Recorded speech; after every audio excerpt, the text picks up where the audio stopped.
But for people who don't know me, I'm a freelance developer. I've worked for myself for about 25 years, a bit longer now. And I got involved with the Apache Software Foundation about 8 years ago.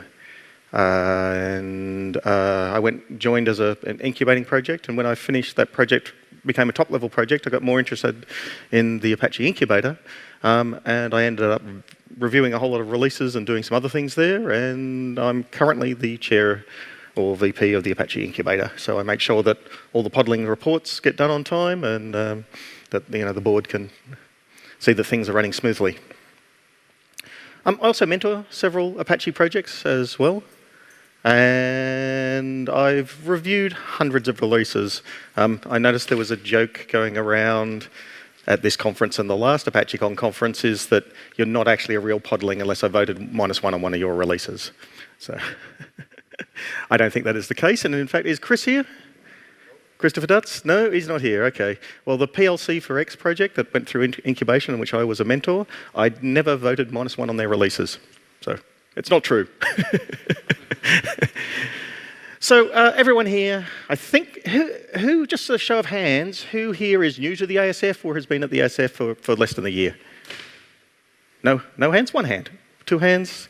A couple of hands, okay. So I assume you know what the ASF is, but just a quick recap. We're the world's largest software foundation. Depends how you measure that, but by some measures that we are. And basically, we're a place where projects can come to the ASF and build communities. And we create open source software for the public good, and we allow anyone to use our code, just about. There are some restrictions in our license, but it's a very permissive license. So you can use it for just about any purpose. Currently, there are 6,901 committers, 766 members, 202 PMCs, that's project management committees, and 50 podlings. That number was accurate of about an hour ago. So, who here was in the previous talk for the Apache training project?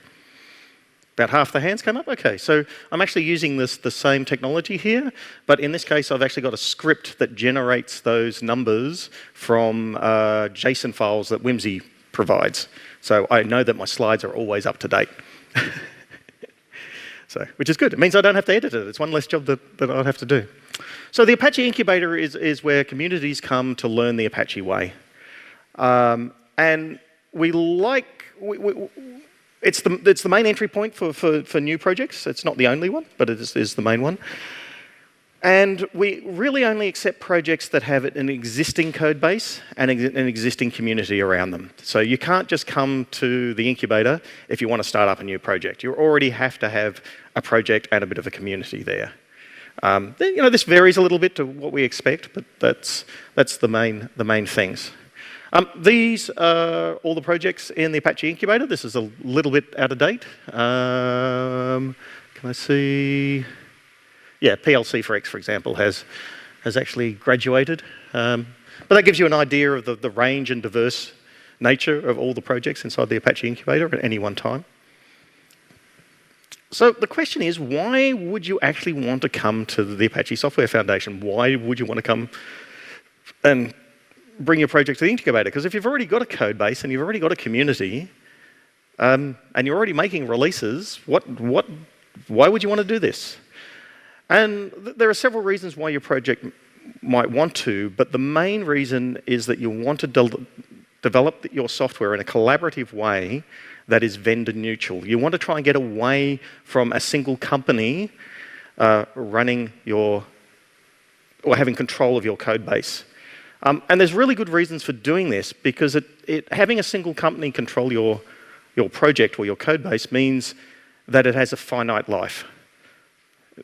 If you look at all the big tech companies that exist today, they didn't exist 20 years ago. There was no Google, there was no Facebook. Apache did exist 20 years ago, just.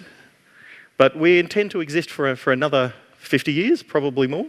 And so, if you want your project to live beyond the current company that you're working for, or even your own personal involvement in it, and want it to continue in some form, then you should bring it to the Apache Software Foundation. So when going through the incubator process, what you do is that you get accepted into the incubator, and I'll go into a little bit about that later. And during that process, you learn how to do things the way that other Apache projects do this. So you learn the Apache way. We have some policies that are particularly around releases that you eventually must or need to follow. I won't say the word must because there's always exceptions.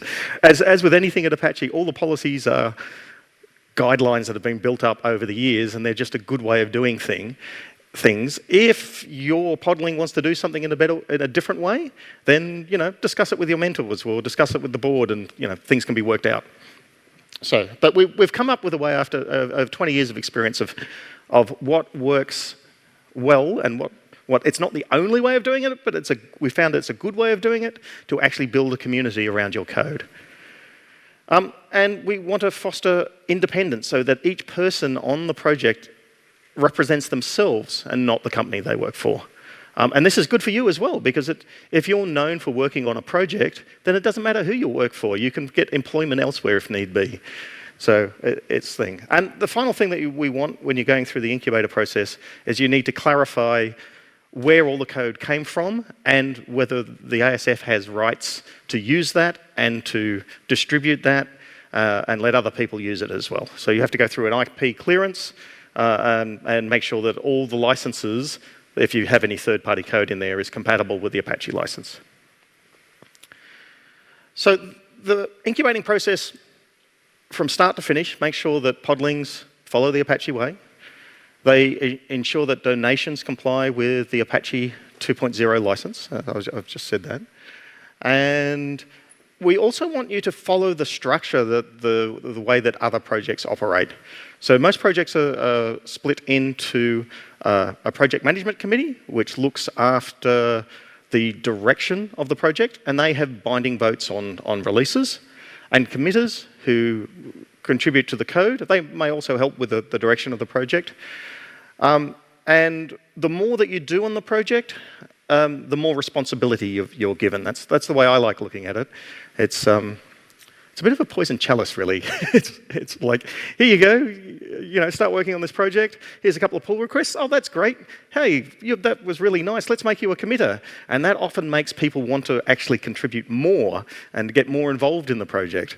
So it's sort of a sneaky way of getting work for free, I think. But, that's a good thing.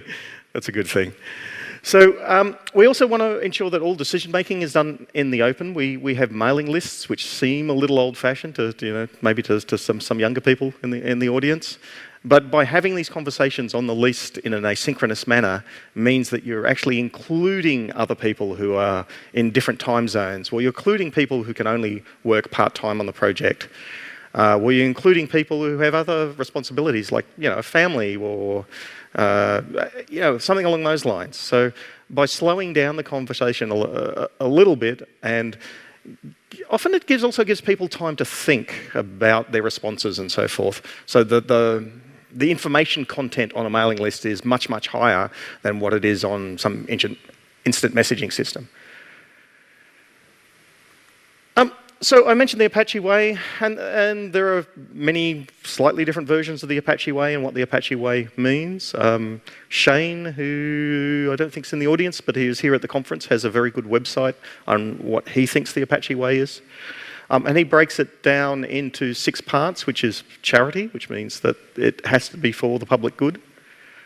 It needs to be the license, which is the Apache 2 license, is pragmatic and business friendly, which means you can use it for just about any purpose you want. It's all about the community. You need to have the community collaborate to produce the software. They need to reach decisions by consensus. And they need to have diversity. Now that diversity can mean different things to different people. Generally at Apache, when we're talking about it at this sort of level, it means that not everyone works for the same company. But other forms of diversity are also nice as well, because that's the way that you get new and interesting ideas in your project. You don't want people who all think the same way on your project, because you're not going to come up with you're not going to have innovation there. You're not going to have someone come along and say, hey, this is this great new idea that goes in this totally different direction. So you want to try and encourage that. I talked about merit in that you need to, the more that you do on the project, the more responsibility you're given. So you'll be made a committer and you might be made a PMC member down the track. One common fault that podlings do, and top-level projects as well in some cases, is they set the committer bar far too high. It should be easy to be able to get committership into a project. As long as you show that you can work well with other people and that you have something to contribute, and that contribution doesn't have to be code. That contribution can be answering users' questions on the mailing list. It can be fixing up the website. It can be writing documentation. It can be writing tests or running tests. It can be involved in other community outreach, like running meetups or speaking at conferences or writing books or whatever, So it doesn't have to just be code. And I think some podlings, when they first come to the incubator, they tend to think, we're not going to give someone a commit bit if they can't write code, because that could be bad, because they could break something. But the risk there is actually very, very small. It's anything that gets converted, put into version control, is just a single revert away, so you can get rid of it easily enough. And everything needs to be in the open and transparent. So you want just about everything. So you want everything in the public view. You want discussions to occur on the mailing list. And in this way, it means that anyone can come along and get involved, and they can actually see how the project has developed over the time, because all the mailing lists are archived. And they can see what decisions have been made previously, and they can see that maybe this idea was discussed 6 months ago and decided that it wasn't a good reason for whatever one, so maybe I shouldn't suggest that again, or maybe I should. So it's so that everyone can participate. And finally, it's consensus-based development. So you want people to agree on a way forward, and that doesn't mean that you have to agree with everything all the time. It's just that this is probably the best way that we can go forward. And finding consensus can often be hard. So there's often long discussions. And some people like that style of development and some don't. I'm just going to skip those. So all software at the Apache Software Foundation is released under the Apache license, more correctly the Apache 2.0 license. It's a permissive license, so it means that you can use it for non-commercial and commercial use. It's business friendly in that way. It's similar in intent to, say, the simpler BSD and MIT licenses, which it's compatible with. And I'll go a bit into that a little later. At an ASF project, we require you to have source headers on all the files, and there's a particular source header we'd like you to use, and we'd like a license file to contain the license text, and optionally a notice file. I can't think of a single Apache project that doesn't have a notice file, but you'll often run into third-party projects that just have the license file and no notice file. So, but if you're not an ASF project, so you could, for example, if you've got a code base and you want to build a community around it, you could just put that code up on GitHub. You don't have to come to the ASF. And you could license it under the Apache license, Apache 2.0 license. But if you're not an Apache project, then there's a few things that the license doesn't force you to do. You don't have to publish the source code, though it's probably not open source if you do. You don't actually have to give any changes back to the project. And you don't have to ask permission to use it. If it's under an open source license, then you can just take that code and use it for whatever purpose that you want. So currently we have 50 projects inside the incubator. This varies by 1 or 2 every month. We've sort of stayed at about this rate for this level for a couple of years now. We keep adding PMC members, Incubator PMC members, I should say. We're currently 300 Incubator PMC members. Not all of those are active, but there's a fair number that are, and the list can get quite busy. The normal state of affairs is that a project spends 1 or maybe 2 years in the incubator. We've had projects that spend as little as 6 months in there. If they come to Apache and have a lot of experienced Apache people already working on them, then they already know what they're doing. So it's it's probably not much point in them to stay for a long time in the incubator. And I think the record for staying in the incubator was 7 years. So, and that project, after 7 years, decided to take the code base and go somewhere else. That was like it was never going to graduate. But that's not a bad thing. It's just because it didn't find a home at Apache, it's found a home somewhere else and continues to be developed and be a useful piece of code. We get between 10 and a dozen projects making releases a month. And it used to be about 70% of the releases pass a vote. Now that's actually changed in recent time, and I'll explain why that is in a minute. So the process of actually getting into the incubator is, first off, you need to find a champion, and the champion will help you first off determine, is the Apache Software Foundation a good fit for you? And they will tell you what the process is like, what you're going to have to do to become an Apache project, what problems you may run into, and those sort of things. So what actually happens when a proposal gets put up, it's generally voted on by the incubator. Very few proposals are rejected. But the reason for that is that during the discovery process with the champion, when they find out whether they're a good fit or not, they might decide that they're not a good fit and just not submit a proposal. So it's sort of self-vetting, really. By the time you've got the proposal together and submitted it to the incubator, it's pretty certain that you're going to be accepted into there. So you need 3 mentors to help guide you through the incubating process to become a top-level project. These mentors will look at your monthly reports initially, and then it's quarterly after the first 3 months, and make sure that you're writing the reports correctly and that it contains enough information for the incubator PMC to be able to get an idea of how you're progressing through your journey to become a top-level project, and that's submitted to the board. And it can take a little bit while to go through this step, a few weeks to a month, something like that. So once you've put the proposal in, once you've found your champions and mentors, it'll have a bit of discussion. Some people might suggest some things, some people which you can take on board or not take on board. And then we have a vote, and it generally gets accepted. So once you're accepted into the incubator, at that point the champion's role is generally over.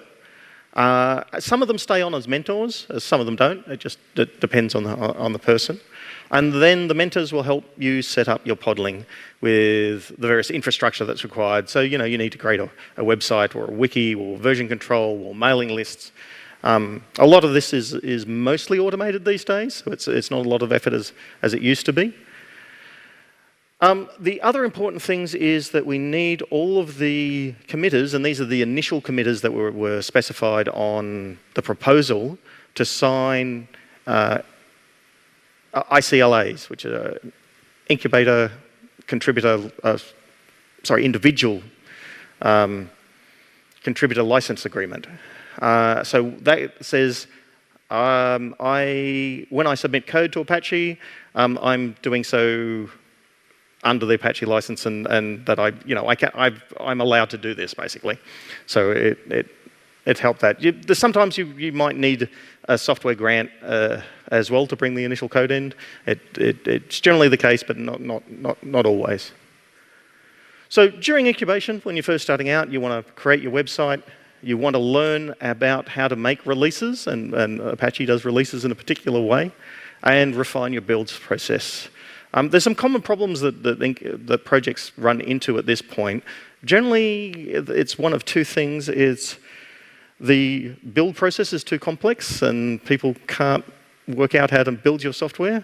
That may be because it doesn't have any documentation, or it may be because it just has too many moving bits. So quite often at this point, projects will try and simplify a few things. The other thing is that you're new to this and you're not expected to get everything right. So there may be some licensing issues with your software. Your code could include third-party code that doesn't have a compatible license, like a GPL license, for example. And so while you're working towards making your first release, You will grow the community by adding new committers. And you also learn to communicate in the open. Another big problem that some projects, podlings, run into is that particularly if they all come from a same company, the temptation is if you're sitting next to someone who's working on the project, it's just to turn to them and talk to them, or maybe communicate with them on instant messaging if they're over there somewhere in the room. But we want to communicate in the open and be inclusive and have everyone who's interested in the project seeing all that communication so that they know what's going on. So you need to communicate on the mailing list. So generally when podlings start out, a common problem is they forget that they need to communicate on the mailing list. You need to look through your code, find out where it all came from, find out what third-party bits are there or how it's licensed, and work out whether that's compatible with Apache and all the rest. And in some cases, you may either need to remove code or you may need to relicense it. If you want a really good example of a project that did this, have a look at the Apache Minute project. Apache Minute had hundreds of bits of third-party code in there, all under different licenses. Some of the licenses were not compatible with the Apache license. They did a really good job in tracking down all the vendors and asking them permission to relicense the code or permission to use the code. So if you can't use the code because it's got a GPL license in it, that's not the end of the world. You can actually go to the original author or whoever owns it and say, look, can you relicense this for me? So, and in most cases, people are happy for you to use the code. Sometimes they're not, but that's then you might have to rewrite it or put something else in there. So while you're doing this you're building up your community. So you're now communicating asynchronously on the mailing lists. You're making all the decisions in the open. There are other forms of communication that go on as well. So you may communicate in Jira or Git or GitHub, and as long as those conversations are mirrored in some way and brought back to the list, then that's fine. I do find some projects who have very heavy use of Git, it can be hard to follow what's going on because of the huge volume of emails that pull requests and comments and commits produce. And I think Infra's working on a few things to try and make that easier to deal with, but that's a current minor problem. We also want to make sure that the project is independent and is acting independently from any company. We hope that by this stage that all the committers come from a wide background and don't, not the majority of them work for a single company, and particularly the PMC as well. The PPMC, I should say correctly, is not all from one company because it's just not the way that Apache works. We also want to make sure that the projects are welcoming to new people and accept contributions from just about everyone, and that they're putting their users first so that all the users' questions are answered and users are helped. It's generally in terms of this process, you'll find out, there's anyone here at the Podling Shark Tanks yesterday? A few hands. So we had 3 podlings give up and give very excellent technical talks about how wonderful their podling was and what amazing technology they were using. They said nothing about the community. And this is the process that a lot of podlings will go through. They'll start thinking about it's all about the code and it's all about this product I'm trying to build. And by the time they come to the stage where they're going to be graduating, it's not about the code. It's about the community around the code. And that's what we like to see. So there's 2 ways to get out. You can either become a top-level project or you can retire. Generally, retiring is voluntary, but we've just had a rare instance where we've actually had a podling which has been removed from the incubator. It's not been removed because it was doing anything wrong. It was just removed because it was not doing anything at all. so it's very, very rare that the incubator will, step in with a heavy hand and say, no, you're doing this. I think it has happened once and twice, but not in recent years. And retiring doesn't mean that the project disappears either. The retirement can mean that the project ends up living in GitHub, for example. So the code may still live on. And there's a few little issues that you might have to sort out around trademarks maybe, but it's usually not a big deal. So I've been talking about releases. And when I say releases, I actually mean source releases, because at the Apache Software Foundation, we just make source releases. And we have policies around these releases, and there's a certain number of requirements that we need. The releases must be cryptographically signed, so it means that anyone can actually vet what is in a release. If you're an incubating project, it's got to have an incubating disclaimer. And basically this disclaimer says that you're an incubating project and you may have not got everything right yet, so if anyone is using this software, just be aware of that. We have recently put in a new incubator disclaimer, so you can choose which one that you want. And the new one is much, much less restrictive. It's got some more words in there that say that the licensing may not be compatible with the Apache license in here. So if you're starting out and you have a complex project and you're not really sure what to do, I would go for this new disclaimer, this work in progress disclaimer, as we've called it, because it means that when you're coming to vote on the releases and the incubator votes on your releases, they're going to be much more lenient. Because if you actually say it's got problems or list the problems that are in there, it's even better if you know exactly what they are, then we'll allow it. But if you use the old disclaimer and it has some serious issues, like you stick some compiled code in there, then it's probably not going to be able to be released. So you need to follow the terms of the third-party bundled software, and in some case dependencies as well. You need to make sure that all that third-party software is compatible with the Apache license, and there are no what I call Category X licenses, which I'll get to in a minute. All the source files should have ASF headers on them, and it should contain no compiled code. Now, that's not strictly true. There are projects that make releases that do have some jars and some other things in them, but it's taken on a case-by-case basis in order to work that out. So again, most of these things are not like this. This is a way that we've come up that works well. If you think you can come up with a better way that works as well, you're welcome to suggest that and have a discussion about that. But it has to be following the Apache way, and there's going to be maybe a few minor things, well, a few things that are just like, no, sorry, you've got to do it this way. So the release process is that you create a release candidate, you test it yourself and make sure that it's working. The podling will then vote on it, and only the podlings PMC, so that's the PPMC, members' votes are binding. Once you've got 3+1 votes, you can then send it to the incubator to get voted on. Now, generally you want to wait 72 hours for this process to happen, even if you get the 3+1 votes straight away. And again, the reason for that is that we want everyone to be involved. So it may be that you've got some people who are working part-time on the project, and they can't drop everything what they're doing on the first day and have a look and vet this release. And it may be that they will find some important issues, where they will test the release and they will find that there's something in it that doesn't work. So you want to do that, and if you get 3+1 votes and more votes than -1, so a -1 vote is not a veto. You can, and if you do vote -1, you can talk to someone and see if they can change their mind. Maybe you can say, well, this is not really a serious issue where we are in incubation. It doesn't have to be perfect. Well, maybe we'll fix that in the next release. Is that okay by you? So you want to try and do those sort of things. So if the vote fails, i.e. it gets more -1 votes than +1s, well, maybe a serious issue is found and the release manager decides to say, no, we're not going to release this, then you've got to make a new release candidate and go through this process again.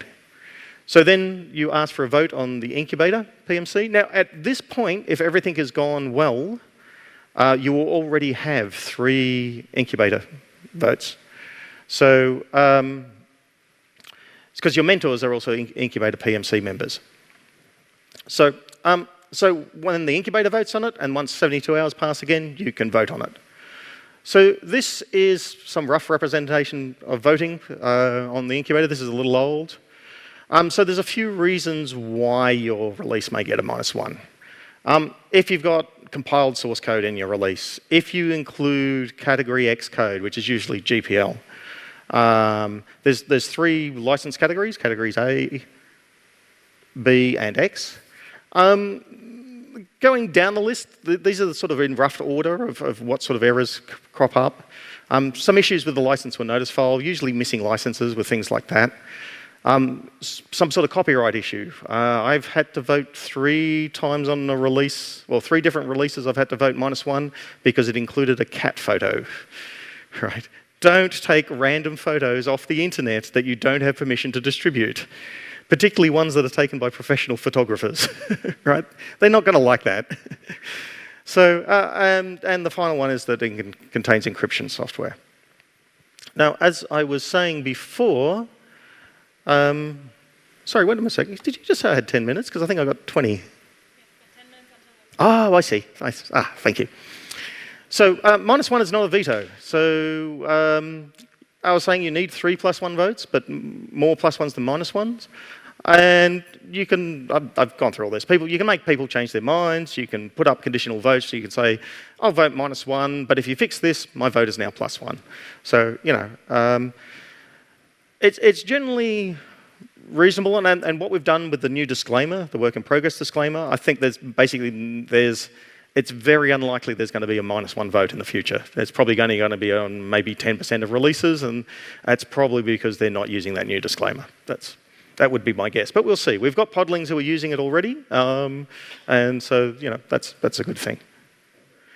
And, you know, even if you do get a -1, you've got to realize that you are learning this. You are going through this process to work out what you should do as a top-level project. So you're not expected to get it right the first time. You may not be familiar with the policies, which can sometimes be hard to find, hard to understand, hard to read, may change over time. Different people may have different interpretations of them. So that can be confusing.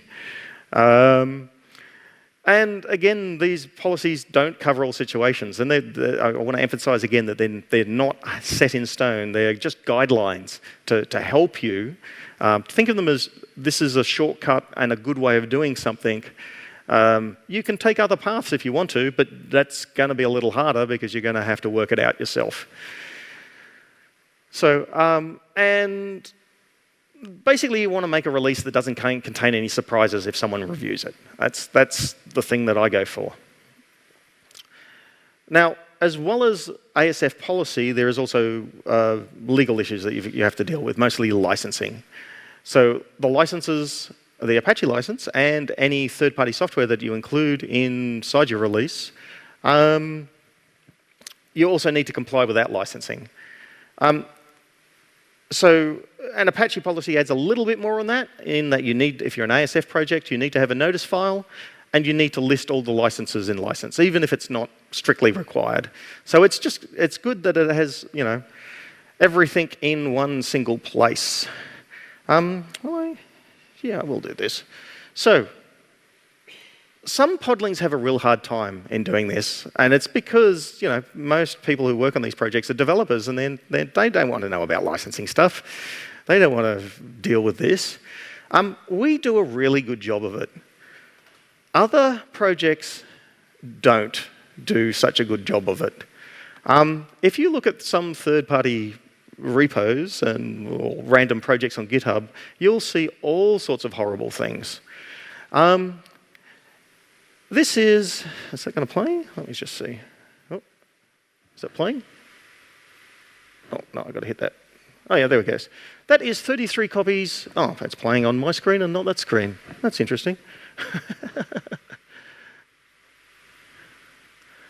So this is from the Android project. That's 33 copies of the BSD license, one after the other, all with the same text. Why would you do that? This one used to be under a license called the WTF public license. I'll let you look that up. Intel complained about it, so they had to change the license. This license basically has clauses about dead people using your software. Don't try and be funny. It's just not helpful at all. I'll see if I can play that and see what it does. Yeah. This software may not be used directly by any living being. It's like, why would you do that? This one is, but I think they were unsure what license they wanted to use, so they stick GPL on the top and BSD at the bottom. So again, we do a good job of this. Don't be too concerned if you don't get it right the first time. There are three main categories of license. There are Category A, which are compatible with the Apache license, and it means that you can use them in a software release. I'm not going to go into detail here. There are Category B licenses, which you probably can't use in a software release, but you may under some circumstances. And they contain some restriction of use of some form. You may be able to use the binary form. So this normally is like with images or fonts or things like that, and included in a release. And then there's Category X, which you can't include in a release, and you can't have it as a dependency. There's a few exceptions on build tools, and you can also have optional dependencies that are Category X. But it basically means that you can't include GPL or any sort of non-commercial licenses, so anywhere that puts a restriction on how you can use them. I think, looking at it, I don't think this has ever actually come up on the list, but I believe the Apache 1.0 license is actually a Category X license. So it's got an advertising clause in it. So it'll happen one day. So the binary distribution is not an official release. We like it to comply with the same way that the software release does with policy, so it needs to have a license and notice file, and that license and notice file may be different as well. So from the source release. So just what I've gone through and covered, I've covered a little bit about what the Apache Software Foundation is, what the process to join the incubator by finding a champion and some mentors and submitting a proposal, and then the journey through the incubator itself, where you build a community around your project. And along that way, you learn how to create releases, and you learn a little bit about licensing as well in doing that process. So finally, while you get to the end of your journey and you become a top-level project, there's a vote on that, and then you're free of the incubator and we never want to hear from you again. So if there are any podlings here, good luck on your journey through the incubator. I hope that I can help in any way that I can. And with that, I'm going to open it up for questions. Do we have any questions? We have a couple, that's good. Yeah, just a quick one. You mentioned for cases where someone may vote -1, that no encryption software can be included. Could you elaborate a little bit on that? Yeah, so I'm not a US citizen, so I don't know the full requirements around the US export laws and encryption software, but the US government is not particularly friendly, and you have to get a license in order to be able to distribute encryption software. And there's a process for doing that. I think the process that we have described is a little bit out of date, and I'm not 100% sure what the newest one is. But it does mean that if you haven't actually got that export license, then you can't distribute the software. So that's why someone might vote -1 on your software. That license, basically, if it's... But you're saying, so basically, if there's a project who does require something like this, they would have to go through the steps of getting this sorted out. It used to be that it was point. encryption above a certain number of bits and asymmetric encryption. So, like, if you're creating MD5 hashes or something like that, then it doesn't matter. But it's, PGP type stuff. So, it very rarely comes up. I think we had another question over here. I didn't know which session to ask, but I'm curious if someone's put in something that infringe a patent rights into what's in the Apache release. Are you going to be able to detect that, or is there some process to go through it? We don't have tools that detect that, and the Apache license actually has a clause in it that says that you give away the rights to any patents in an Apache licensed bit of software. But what happens if like the person who doesn't have the patent rights like create something that could infringe someone else and then put it there? And that could happen, and then we would probably have to have a discussion, and maybe some lawyers would need to get involved. So, but people don't particularly want to try and sue the ASF. It's like, we do work for the public good. It's going to make your company look really bad. It's like stealing candy from a baby. It's like so. Any other questions? Thanks for the talk. Yeah, what would you recommend a group of people who wants to go to the incubator with an existing project which was primarily sponsored by a company and it's Apache license in that case? Yep. But the company doesn't want to, give up the source code? The source code officially. Like, this seems like a rather common problem, I think. And the question is, what are ways to work around this? I don't know if there is a good way to work around that. We would require a software grant from the original company to give permission because they own the IP. So if the developers themselves, for some reason, own the IP rather than the company, this is going to depend on their contracts that they had, then maybe we could work a way around that. But we generally also don't want to steal code, even if it is under a compatible license. So you don't want to go to another project that has some BSD licensed software in it, which is perfectly acceptable to use, and just take it and use it in your project. It's sort of not a nice thing to do. You want to ask first.